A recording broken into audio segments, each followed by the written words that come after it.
And bugugs. Ayan na po yun. Okay, ito na outfit natin for today's video. Ito ang itsura po natin ngayon sa pag-travel.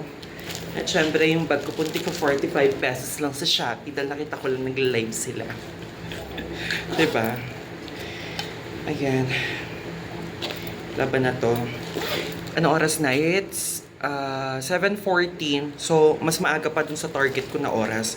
Kasi ang bala ko ay 7:30. Pero 7:14. So, pwede na akong lumabas ngayon. Pwede muna akong kumain siguro ng breakfast. No, ng mga local food. And then, lakarin ko na. Kasi 26 minutes papunta dun sa first attraction na pupuntahan ko. So, ganito lang. Ayan. Kung natutuwa po kayo sa outfit na to, it's from Shein. Alam niyo naman ako, Shein girl. Diba? Shein girl. So, ito lang outfit po natin ngayon. So, mamaya tayo magtsikahan, ha?